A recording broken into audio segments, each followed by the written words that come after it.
ستا د خاموشو سترګو ژبه پوهېدم زه، ستا د ناویلو خبرو مانا لټومه زه. شپه به د ستورو په غېږه ویده کېده، زه به د یادونو په رڼا کې ژوند کومه زه.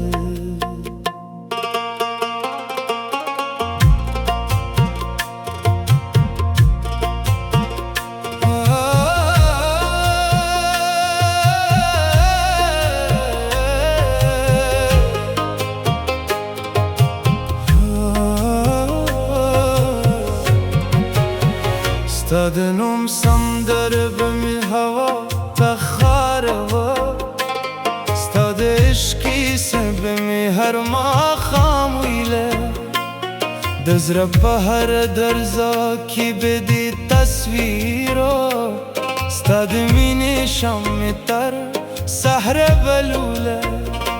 ته د سفر لیدلو بریدل په شان راغلی، زما د ژوند په دښته کې بهار شوې، ته د باران د لومړی بس په شان ښکلي، زما د تږي روح لپاره قرار شوې. تر قیامته به دې نوم زما په زړه کې وي، تر قیامته به دې یاد زما له ما نه نوځي.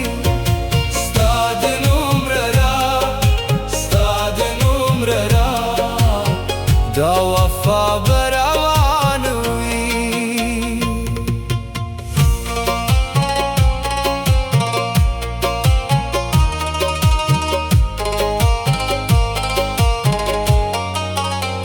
خو ته زماني بادونه راوالوتل، د هیلو د باغ ټول دلونه یې راژول، د وصال د لارې ټولې نیښکې ورکې شوې، او د فراق اوږدې تیارې راخپرې کړې.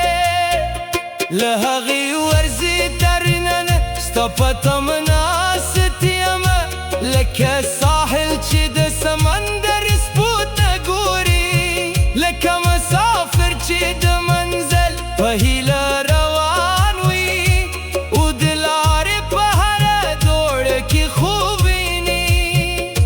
هر ماښام چې د ځان غږ په فضا خپور شي، ستا د نوم دا زما له شونډو خېژي. هر سهار چې د لمر لومړی وړانګه راشي، ستا د مخ رڼا مې سترګو ته ودرېږي. تر قیامته به دې نوم زما په زړه کې وي، تر قیامته به دې یاد زما له ما نه نوځي. ستا د نوم رڼا، ستا د نوم رڼا، دا وفا به روان وي. ځینې مینې یوازې درد لپاره وي، ځینې زړونه د وفا تر پایه سنځي. که زما د ښار له لارې تېرېږي ورځه، زما خاموش سلام به درته پاتې وي. که زما د قبر تر سند باد ورتېر شي، زما د عشق وروستي کلام به درته پاتې وي. که نړۍ زما د کیسې پارې هم وتري، ستا یاد به زما د روح تر پایه مل وي. تر قیامته به دې نوم زما په زړه کې وي، تر قیامته به دې یاد زما له ما نه نوځي.